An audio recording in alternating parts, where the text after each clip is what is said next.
Que se passerait-il si on lâchait sur une petite planète terraformée quasiment uniquement des canaris? Que se passerait-il si on laissait cette seule espèce évoluer dans des dizaines de niches écologiques différentes, sans aucune intervention, et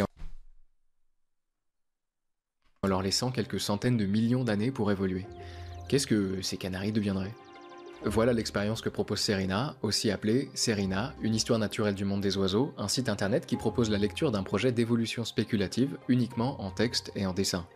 Mais vous et moi, nous allons explorer l'endroit un poil différemment. C'est quoi ça?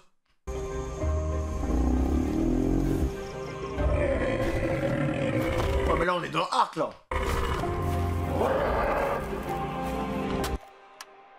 Qu'est-ce que c'est que ça?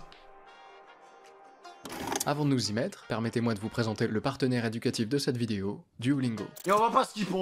Langue, mathématiques, musique, voilà ce que vous allez pouvoir y apprendre de manière ludique et parfaitement gratuite. Avec Duolingo, vous avez accès à plus de 100 cours. Par contre, les mecs, en vrai, vu que c'est une vidéo sur les oiseaux, ça va être stylé d'avoir un petit oiseau à la maison, genre un petit perroquet ou...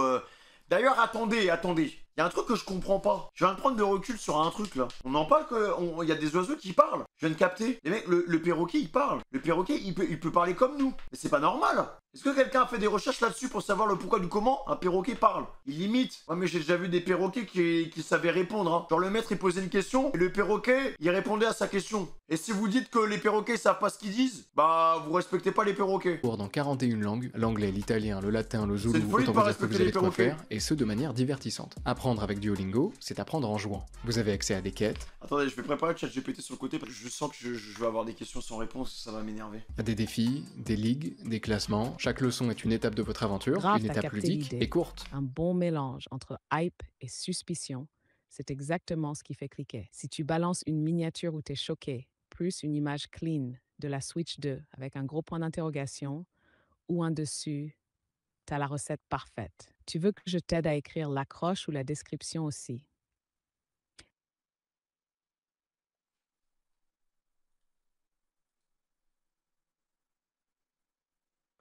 Mais...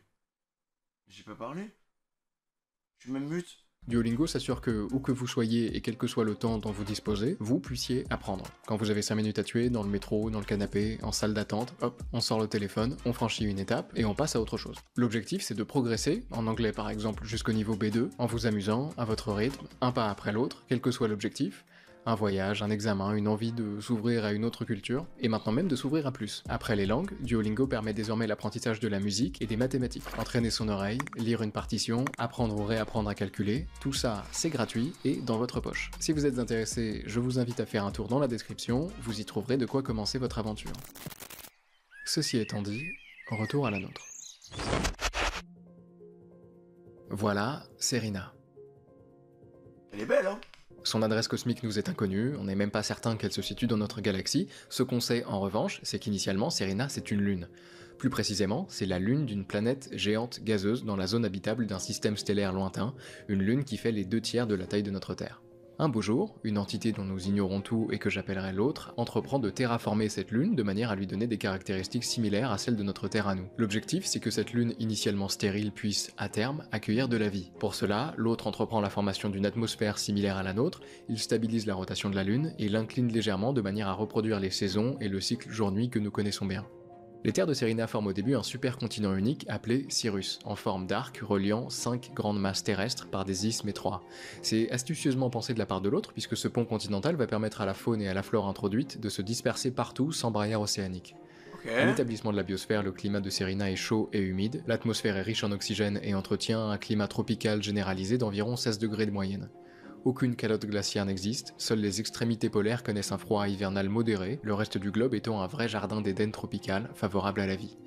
Une fois la chose faite, l'autre y introduit, justement, de la vie, en petite quantité, mais des formes de vie ayant déjà subi des millions d'années d'évolution. Il y a introduit des poissons, des crustacés, des méduses. Il y a introduit des plantes, de l'herbe, des céréales, du bambou, des fleurs, des algues, de la mousse. Il y a introduit des micro-organismes, des insectes, des mollusques, des vers, des fourmis, bref, de quoi faire tourner l'écosystème de Serena. Alors que des insectes qu'on adore. Hein. Une fois la chose faite, une fois la machine lancée, l'autre peut, enfin, y introduire ce pourquoi l'expérience est vraiment organisée, la seule espèce vertébrée terrestre de Serena, le Serinus canaria, autrement appelé canari. Voilà notre protagoniste, sans aucune compétition interespèce. Aucun mammifère, aucun Je sais pas, hein. reptile, aucun amphibien n'a été introduit, Serena est désormais un monde d'oiseaux livrés à eux-mêmes. Ok, il se passe quoi maintenant?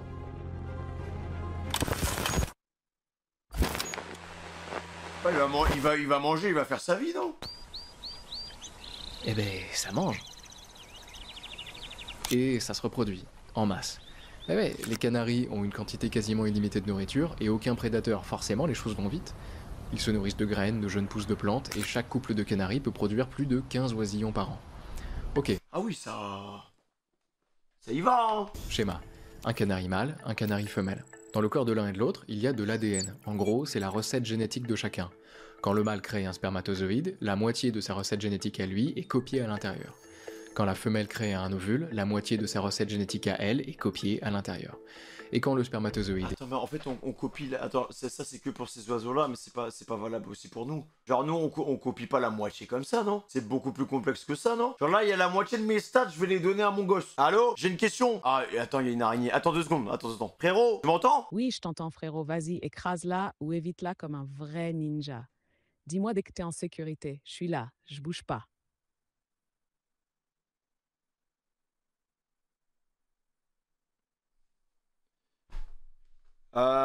J'ai une question. Tu vois, genre quand on fait des bébés, bah apparemment on copie la moitié de l'ADN de la personne. Donc le papa il va donner 50%. Ouais, je Et vois la... où tu veux en venir. Eh, tout tu coupes la parole! Tu veux parler de comment ça fonctionne ou t'as une question plus précise? Dis-moi tout sans pression. Est-ce que quand tu fais un enfant, tu donnes la moitié de ton ADN à l'autre? Presque. En fait, quand deux personnes font un enfant, chacun donne la moitié de son ADN, pas à l'autre personne, mais à l'enfant. Tu donnes 50% de ton ADN et l'autre parent aussi. Et c'est un mélange unique qui crée l'ADN du bébé. C'est pour ça qu'il ressemble un peu aux deux, mais n'est jamais une copie parfaite. Tu veux que je t'explique comment ça se passe au niveau des gènes ou des chromosomes? Vas-y, explique.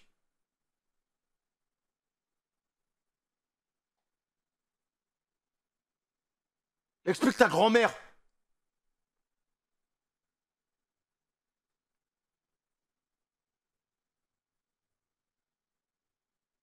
Eh mais, exécute-toi! Ah ah ah, t'es chaud toi aujourd'hui. Allez, je me lance, tu vas kiffer. Dans ton corps, tu as 46 chromosomes. La moitié vient de ta mère, l'autre moitié de ton père. Donc quand tu fais un enfant, tu donnes 23 chromosomes et l'autre parent aussi.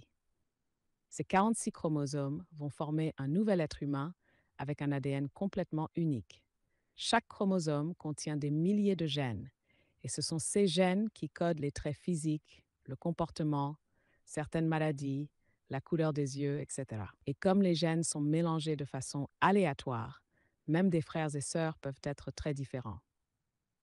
Donc ouais, quand tu fabriques un bébé, tu donnes pas la moitié de ton ADN à l'autre personne, mais vous donnez chacun la moitié de votre matos génétique au bébé. C'est de la fusion d'élite. Tu veux qu'on aille encore plus loin dans la génétique ou ça te va comme ça? Non, parce qu'après tu vas me générer des images bizarres. C'est bon. Merci. Tu veux qu'on aille encore plus loin dans la génétique pour voir comment ça marche, vous et moi? Et l'ovule se rencontrent, ils fusionnent et forment Et un après on nouvel finit être sur PH. avec un mélange unique des recettes des deux parents. Avec nos canaris, on a des parents très similaires qui font fusionner des recettes très similaires et on se retrouve donc avec des bébés canaris très similaires. La recette ne bouge pas beaucoup. Bon, mais on va avancer un peu et je vous préviens, ici avancer un peu c'est avancer beaucoup. Pour preuve, notre premier saut dans le temps dure 10 000 ans.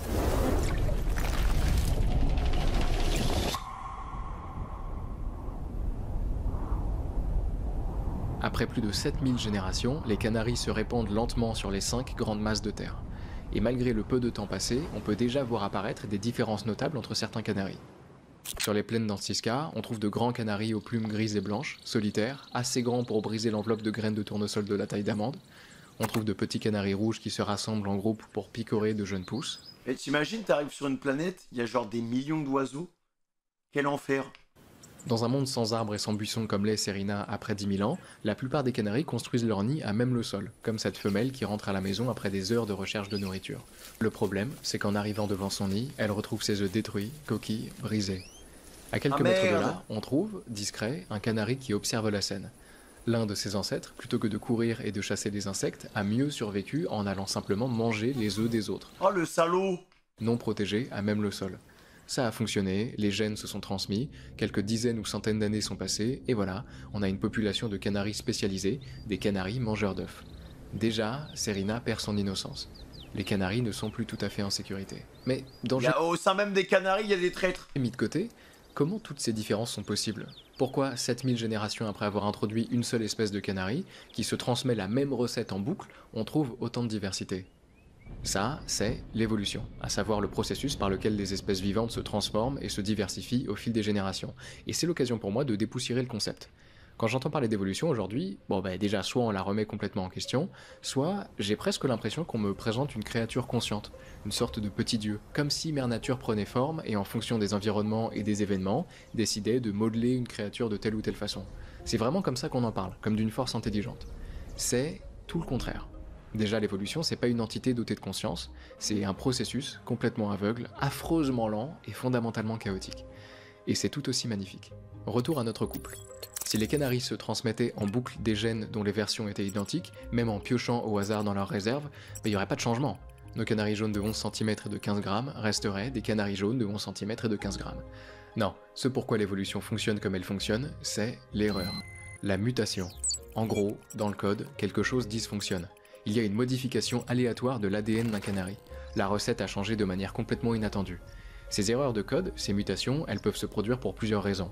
Soit des facteurs externes, comme des virus ou des rayons de soleil, soit pendant la copie de l'ADN, quand les cellules se divisent et qu'elles doivent copier leur ADN pour le transmettre aux nouvelles cellules, soit, enfin, quand les spermatozoïdes et les ovules se forment. Quand ils sont fabriqués, que l'ADN est brassé et recombiné, parfois, il y a une erreur. Une mutation apparaît et peut être transmise à l'enfant. Voilà comment de nouveaux traits apparaissent. Voilà pourquoi l'évolution est possible. L'erreur.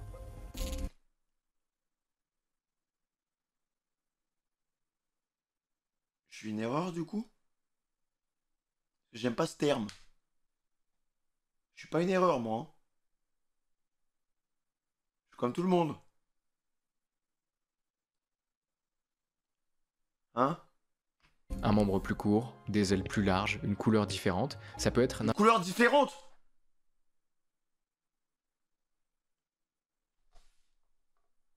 Hugo, t'habites où? Donc t'es en train de dire que Hein?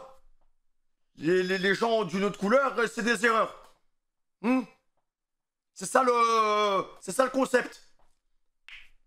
C'est le gars, il whippine tout, il voit du racisme partout. n'importe quoi. Ceci dit, mettons que ça arrive au bébé de notre couple. Il y a eu une mutation, et lui, il est né avec un bec anormalement long. Ah, parce que pareil, les gens qui naissent et qui ont un long nez, c'est des erreurs. Et les gens qui naissent et qui ont une grosse tête, c'est une erreur, ça aussi. Intéressant. Ça, c'est vraiment une erreur. Mais s'il est le seul à être né avec cette mutation et que les milliers d'autres canaris gardent tous leur petit bec, il n'y a aucune raison que le long bec de notre bébé se répande. Aucune raison qu'une autre race de canaris à long bec se développe. Mais c'est là toute la beauté de l'évolution et de l'une de ses branches cruelles et merveilleuses, la sélection naturelle. C'est la réalité du terrain qui va décider, c'est l'environnement et les individus alentour. La sélection La plupart du naturelle. temps, quand il y a mutation, elle est soit neutre, soit désavantageuse. Il est assez peu probable que l'arrivée d'un trait aléatoire soit favorable à un oiseau dans un environnement donné. Notre bébé, par exemple, avec son long bec, il pourrait ne pas être capable de picorer ce que ses parents picoraient. Dans ce cas-là, il meurt et ses gènes ne sont transmis à personne. Mais parfois, la mutation est avantageuse. Dans un autre environnement, par exemple, notre bébé avec son long bec, il pourrait devenir capable d'aller fouiller des fourmilières et de becqueter des insectes qui auraient normalement dû être en sécurité. En ce cas, le bébé survit, il se reproduit et ses gènes se transmettent. Et plus ses descendants se débrouillent bien avec leur long bec, plus ils se reproduiront et plus ils seront nombreux. Et au bout d'un grand nombre de générations, on voit apparaître une nouvelle espèce, les canaris à long bec, spécialisés dans la chasse aux insectes. D'ailleurs, rapidement, juste avant de retourner à nos Ah ouais, donc déjà, t'as plusieurs types de cataris. Oh là, oh, putain.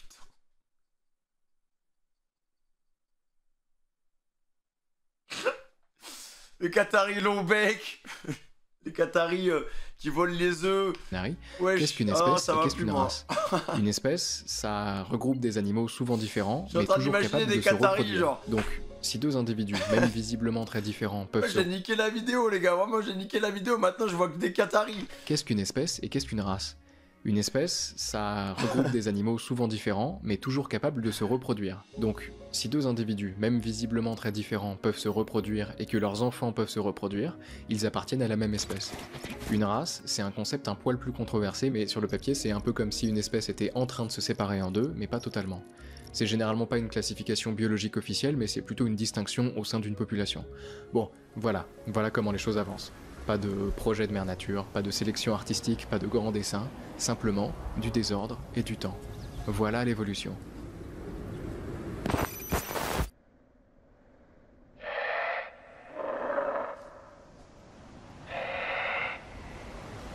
Il y a un dragon là.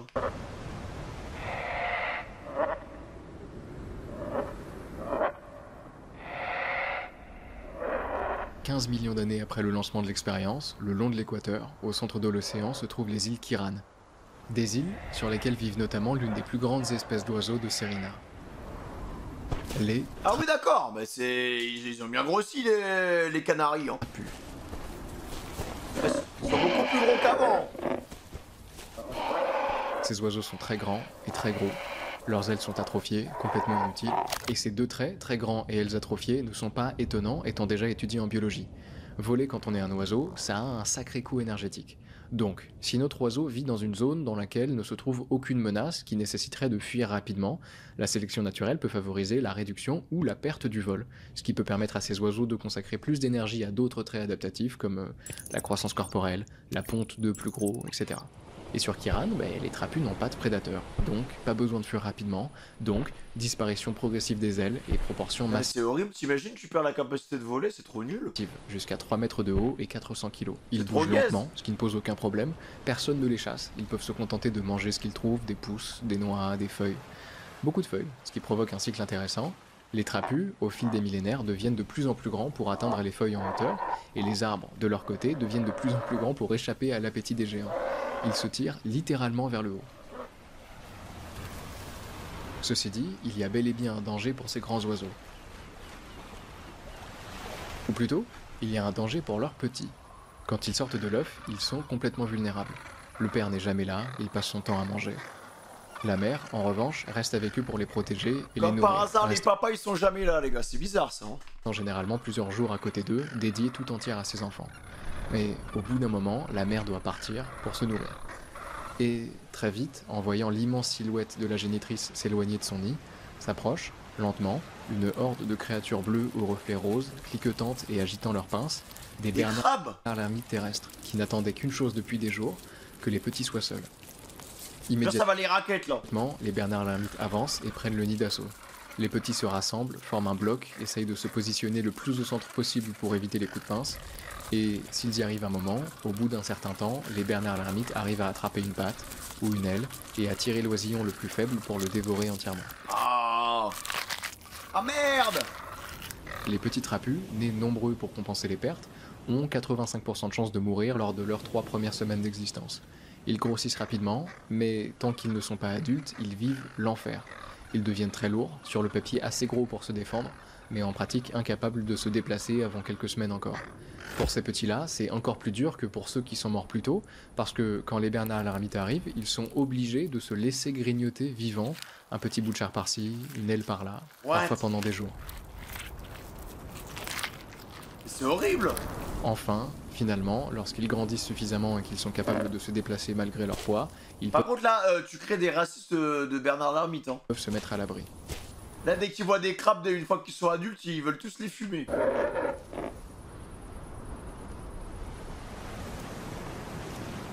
Les mâles vont pouvoir passer leur vie à manger, les femelles à voir la majorité de leurs petits disparaître.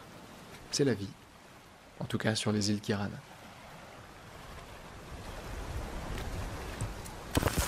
Ok. Ailleurs, et quelques 40 millions d'années plus tard, on trouve une relation interespèce beaucoup plus douce. Voilà un pinson. C'est pas forcément aussi excitant que le reste, mais ça c'est pas le boulot de l'évolution. Notre pinson traîne dans une prairie, à la recherche de nourriture, ici des graines et des céréales. Il est stylé lui, hein. Mais la chasse n'est pas particulièrement bonne. Aujourd'hui, notre pinson a du mal à trouver ce qu'il cherche. Ceci dit, après quelque temps, il entend quelque chose.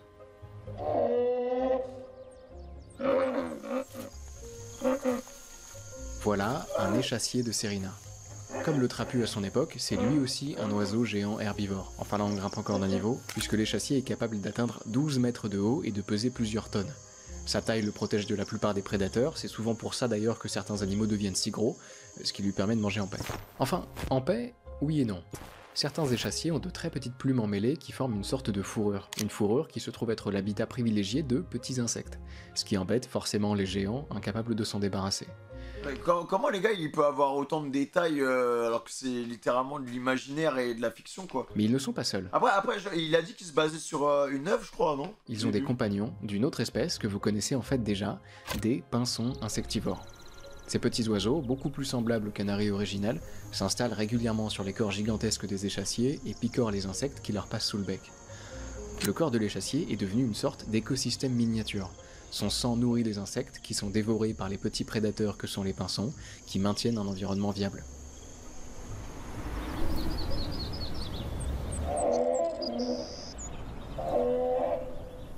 J'ai envie de faire un jeu là maintenant là. J'ai envie qu'on se balade sur cette île frère. Avec une Cette lance. relation entre l'échassier et les pinsons est ce qu'on appelle une relation mutualiste.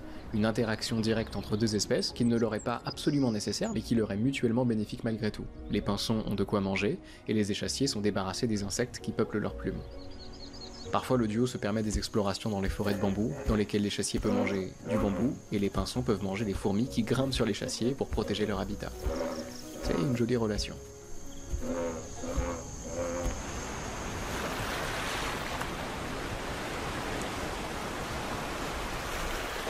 Après 50 millions d'années, les oiseaux ont investi les océans. Tous les océans de Sérina. Il peut paraître curieux de voir des animaux passer, même progressivement, d'un environnement terrestre à un environnement entièrement aquatique, radicalement différent.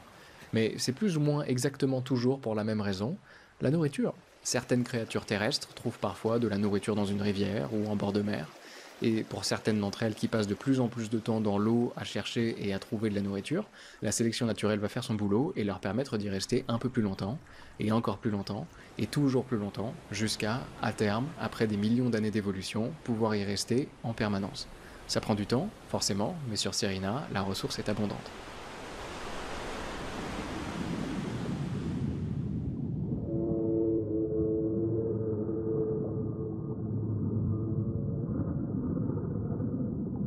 Au nord, on trouve l'espèce des baleines-oiseaux.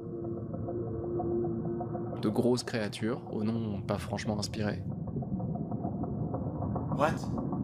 Dans l'océan, vous l'avez peut-être déjà remarqué, le gigantisme est plus commun que sur la terre ferme. La poussée d'Archimède leur fait moins subir la gravité, l'absence de saison marquée dans l'océan permet une alimentation continue tout au long de l'année, le déplacement est aussi plus efficace dans l'eau, donc il est moins vorace en énergie, et en plus de ça, les grands corps ont un avantage thermique, ils sont moins sensibles au froid. Bref, plein de raisons qui font que certains animaux aquatiques deviennent géants, comme nos baleines-oiseaux. Donc là en fait t'es en train de me dire qu'on peut avoir plusieurs types de... En fait ouais, on peut avoir plusieurs types d'hommes en fait en fonction de l'environnement que t'as quoi.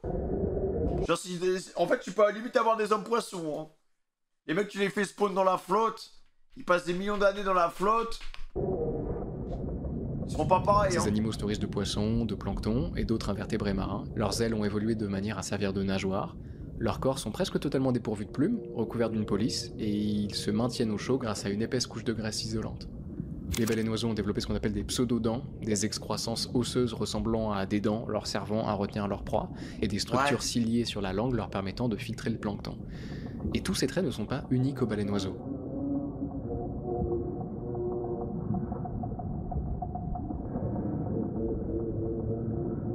Quelques dizaines de millions d'années plus tard, on trouve dans les océans le snark géant, dont le clade est issu de mollusques gastéropodes ayant radicalement convergé vers une forme de poisson-raie.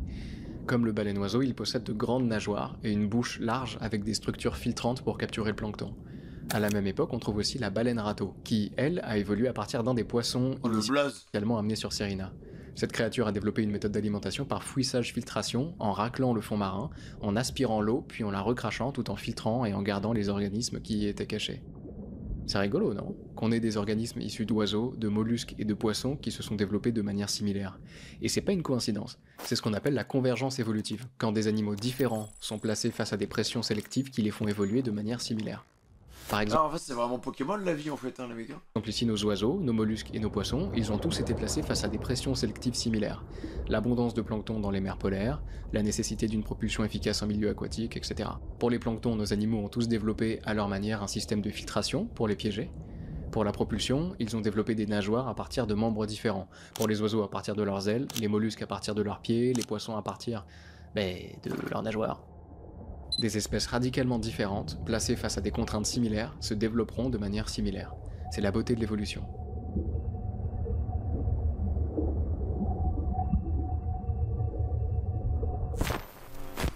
Terrifiant en vrai, hein. Enfin, je trouve ça beau, mais en même temps, ça fait un peu peur, je trouve.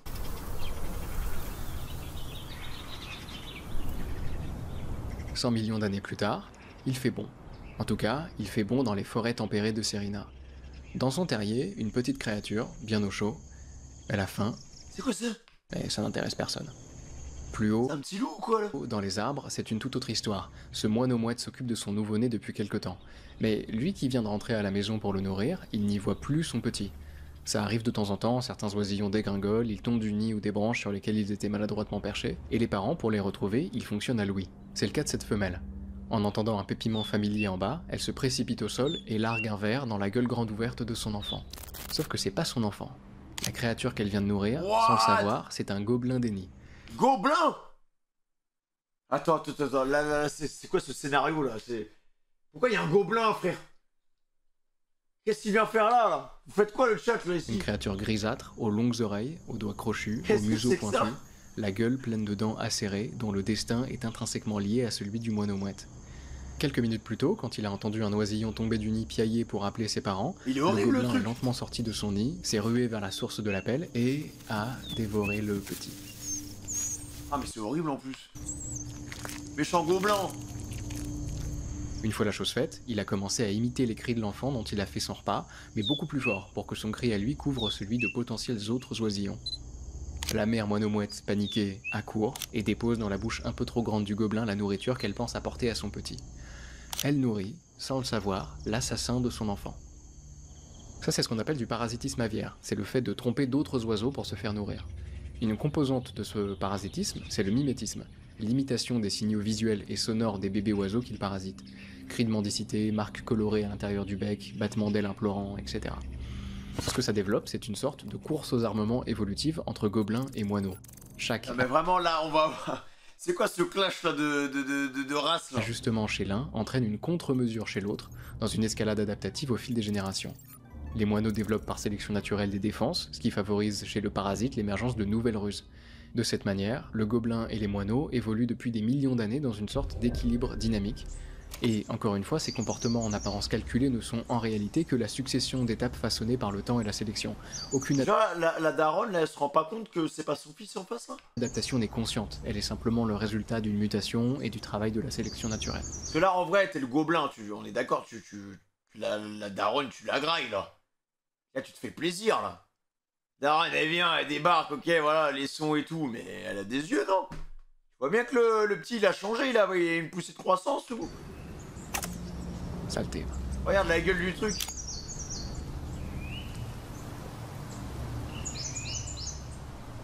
Ils font peur les gobelins. Tout au sud du continent le plus au sud de Serena, Stevlandea, il fait frais.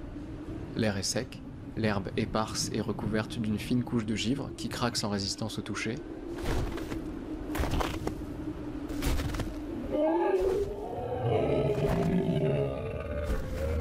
C'est un monstre de Monster Hunter, ça je reconnais.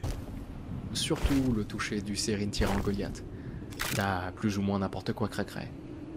2 tonnes, 9 mètres de haut. What? Le Goliath est un super prédateur, donc un prédateur qui se trouve au sommet de la chaîne alimentaire. L'absence de prédateurs sur Serena a permis aux canaris de remplir cette niche des super prédateurs, comme toutes les autres d'ailleurs.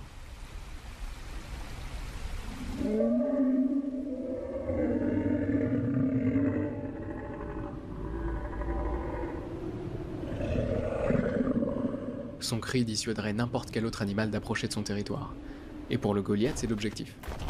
Parce que, non loin de lui, se trouve sa compagne, enceinte, occupée à une tâche essentielle. Dans le sud de Stevlandea, le temps est froid, voire très froid, et si les œufs du tyran ont besoin de chaleur, ils ne peuvent pas être couverts ni par la mère, ni par le père, dont les corps trop obscènement massifs risqueraient de les écraser. Mais ils ont trouvé une solution. La région est volcanique, et les sources chaudes sont monnaie courante. Et si la femelle tyran ne va pas pondre ses œufs dans l'eau, elle peut en revanche les enfouir sous une couche de terre chauffée par la chaleur géothermique. D'accord. Et les laisser dormir.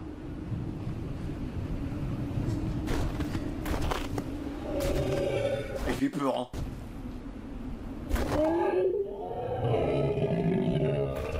Le mec, il nous a recréé un documentaire animalier fictif.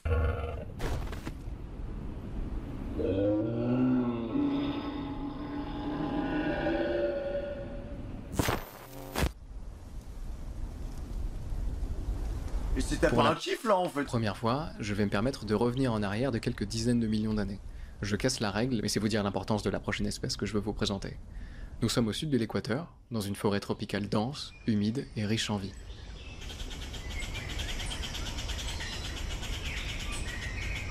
Parmi ces formes de vie, celle qui nous intéresse est perchée dans un arbre. C'est un oiseau, le membre d'une espèce toute neuve, jeune de 4000 ans seulement, une phrase qui vous aurait sûrement arraché un sourire en début de vidéo, mais après 175 millions d'années, j'imagine que vous commencez à vous habituer. Cet oiseau est le geais bavard à queue fourchue. Après les individus que nous avons rencontrés, celui-ci ne paraît pas bien intéressant. Un oiseau aux dimensions et aux couleurs presque ennuyeuses. Il semble à peine avoir évolué. Mais l'intérêt que j'y trouve est ailleurs. Son nom, Locax philosophus, le penseur bavard.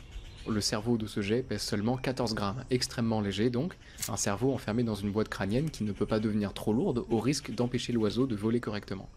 Alors plutôt que de faire plus gros, l'évolution a fait plus efficace, comme souvent avec ce genre d'oiseau, en optimisant autant que faire se peut la densité neuronale et l'organisation de l'encéphale.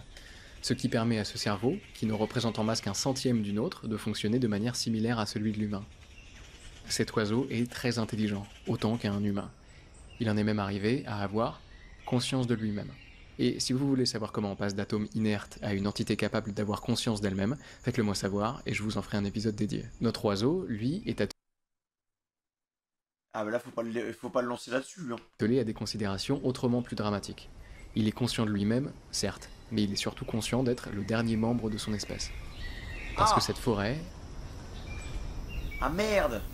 N'a pas toujours été une forêt. Autrefois, on appelait cet endroit le désert de l'ombre des pluies, une vaste étendue sèche située sur la face abritée des montagnes d'une ancienne ceinture tropicale de Serena. Ce désert de l'ombre des pluies tire son nom du phénomène météorologique qui l'a formé. Les montagnes environnantes bloquent les nuages chargés d'humidité, ce qui prive la région de précipitations abondantes. Résultat, un environnement semi-aride où les saisons sont marquées par des contrastes extrêmes entre périodes de relative abondance et longues phases de sécheresse. Mais les temps ont changé. Et là où ne se dressaient autrefois que quelques arbres rabougris, secs et fendus, plantés dans une terre aride, sortent de terre depuis quelque temps des arbres immenses, bordés d'une végétation luxuriante, chaude et humide. Les changements climatiques drastiques de la région ont bouleversé l'écosystème du désert de l'ombre des pluies, qui n'a plus rien de désert, mais tout de l'ombre et de la pluie. Et nos geais bavards, intelligents, adaptatifs et habitués à des conditions parfois drastiquement changeantes, les geais bavards donc ont été à la hauteur de l'épreuve. Ils se sont adaptés, encore et toujours. Ils ont changé leurs habitudes sans avoir besoin d'attendre que l'évolution fasse son boulot. Mais toute l'intelligence, toute l'ingéniosité, toute la capacité d'adaptation de cette espèce n'ont rien pu faire face à un défi auquel les geais n'ont rien compris. Eux qui, habitués à vivre dans le désert, n'ont développé aucune résistance aux bactéries et aux maladies évoluant habituellement dans les forêts humides. Ah ouais, d'accord. Ils ont été décimés, quoi. L'espèce du penseur bavard est toute neuve, quelques milliers d'années tout au plus. Une espèce nouvelle-née, contrairement à la nôtre, qui depuis quelques centaines de milliers d'années a eu le temps d'apprendre suffisamment avant qu'un désastre n'éradique toute sa population. Mais nous aurions pu disparaître aussi. Pour 99% de l'existence de notre espèce, si une météorite suffisamment grosse avait frappé la Terre, nous serions tous morts. Si un virus suffisamment agressif s'était répandu parmi nos populations, nous serions tous morts. Oh, il y en a, ils ont de bons anticorps, hein. On pense d'ailleurs que ça a failli arriver il y a quelques 900 000 ans, une période durant laquelle l'espèce humaine n'aurait plus compté qu'à peine plus de 1200 individus, potentiellement à cause du climat. Ah. Bah c'est vrai que si demain il y a une météorite, bon bah voilà, bah on se reverra là-haut les gars.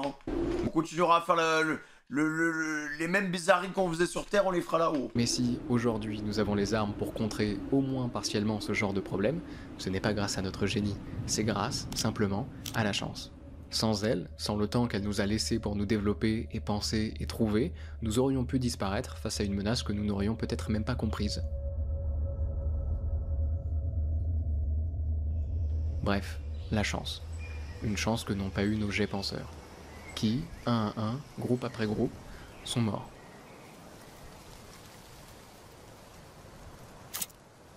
Il ne reste plus que celui-ci, tout en haut de son arbre, le dernier survivant, la tête pleine de questions. À ses Ah, il côtés est sous pression, hein, le refant. se trouve une femelle d'une branche similaire mais pas identique à la sienne, auprès de laquelle il a trouvé refuge.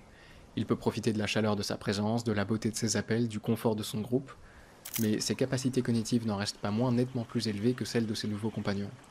Le dernier représentant d'une espèce géniale mais disparue. Des pensées plein la tête, sur ce qu'il est, d'où il vient, sur la vie, la mort, le sens.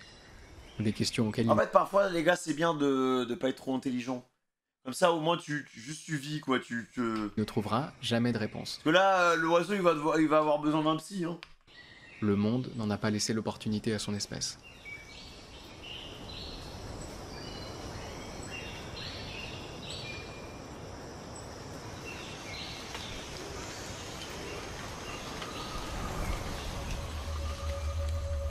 Même nous, les gars, on est bizarres, hein, comparé aux autres espèces, hein. Pourquoi on est comme nous? En parcourant les Oh, la millénaires question de fou, mec. sur Serena, on fait la rencontre de créatures de plus en plus différentes, parfois presque absurdes d'aspect, et qui peuvent nous sembler, au final, un peu tirées par les cheveux. Quand on regarde ce machin, ou celui-ci, ou celui-là, on se dit que c'est une jolie expérience de pensée, mais que Serena n'est malgré tout rien de plus qu'un excès de créativité de son auteur, qui s'amuse à accentuer des déviations génétiques trop importantes pour être réaliste. Et puis, on se souvient finalement que c'est exactement ce qui s'est passé chez nous. En fait, sans même parler des ancêtres communs aux primates ou aux mammifères, il s'est même passé chez nous nettement plus impressionnant, puisqu'il a existé, il y a 3 à 4 milliards d'années sur Terre, l'une des créatures appelée Luca, l'ancêtre commun de toutes les formes de vie qui peuplent notre planète aujourd'hui. What? Toutes. Ce petit machin dans sa flaque, c'est l'ancêtre de toute la vie qu'on connaît aujourd'hui. Ça, là? C'est ça qui a tout créé, ça part de ça. C'est l'ancêtre des bactéries, des archées, des protistes, c'est l'ancêtre de tous les champignons. Ah ouais, d'accord. C'est l'ancêtre de toutes les plantes. Il y a eu tellement d'évolutions, il y a eu tellement de timelines différentes, les gars. Il y a eu tellement de déviances, frère.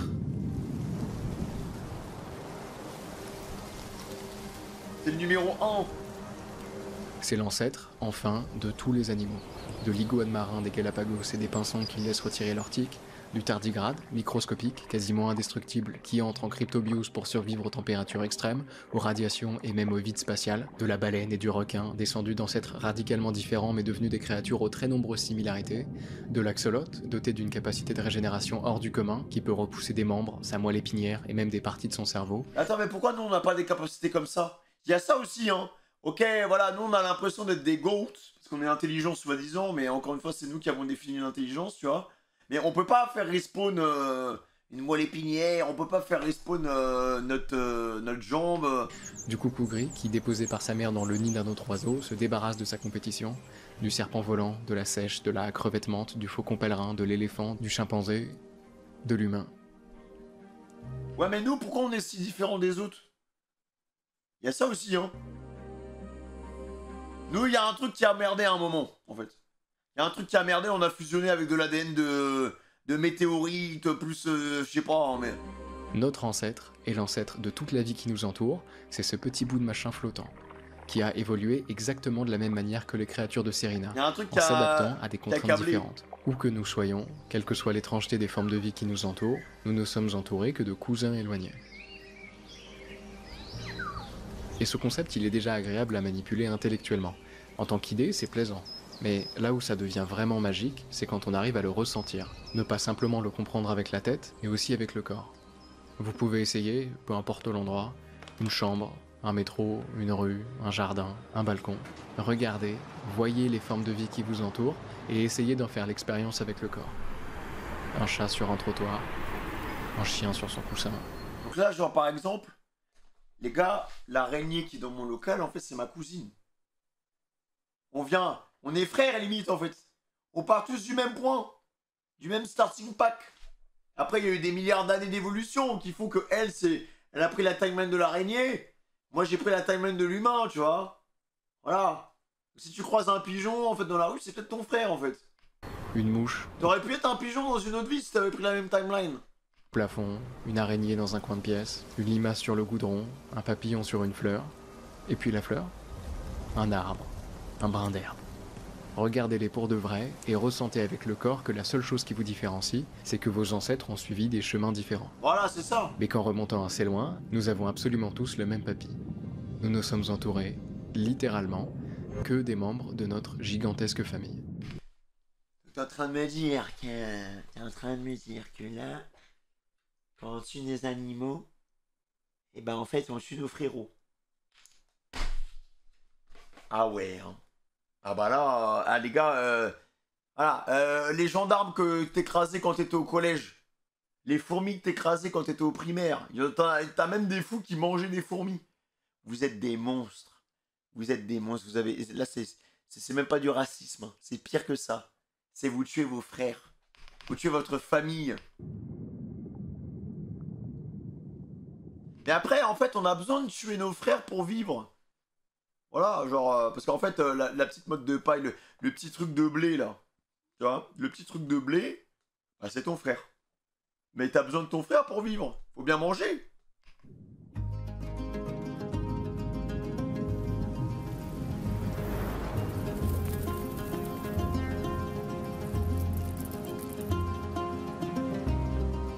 Et après, on est là, on fait tout pour survivre et tout, mais en fait, bon. Pourquoi on veut absolument survivre? Je comprends pas. Et en plus, il a dit, hein, la nature, elle est injuste. Mais regarde. Il y a une araignée, encore une fois, on va reprendre l'exemple de Hervé derrière, là. L'araignée est juste ici. Si je veux, je peux vraiment la tuer. Mais ça va me demander aucun effort. Mais cette araignée, elle a pas choisi d'être une araignée, tu vois. Mais moi, j'ai ce recul qui fait que je peux l'épargner. Maintenant, la question est, si là maintenant, il y a une machine qui me rapetissit et qui fait que l'araignée pourra me tuer, enfin, elle sera en position de force, est-ce que l'araignée va me tuer? C'est la question. Si là maintenant, on inverse la position de force, est-ce que l'araignée, elle va se poser des questions ou elle va me grailler direct? Moi, j'ai choisi de l'épargner. Peut-être que elle, de son point de vue, elle décidera de me manger, quoi. C'est ça, hein. Après, il faudrait qu'elle ait aussi cette capacité de recul que nous, on a. L'araignée n'a pas ça. L'araignée, elle est là, elle vit sa vie, elle fume des gens et elle passe à autre chose, quoi, tu vois. On est sur un esprit très... on est sur de la survie pure. Moi, les choses sont différentes. Voilà. Les choses sont un peu différentes. J'arrive à comprendre la valeur de la vie. Donc, comment dire?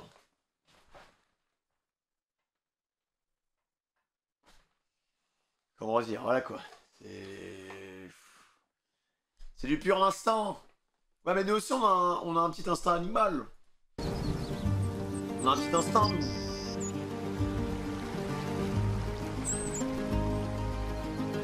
Les gens qui sont arachnophobes sont racistes. Bah non, mais ils aiment pas leurs frères, quoi.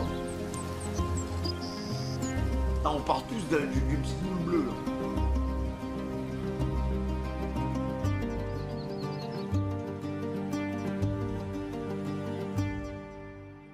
Ah, mais Ego, il va s'essayer à n'importe quel sujet, le mec, il va réussir à prendre une masterclass. Hein. Là, il nous a fait 33 minutes de documentaire fictif et animalier, je sais même pas... il va revenir dans 4 mois avec un truc sur le cerveau, mec, on va être choqués, genre.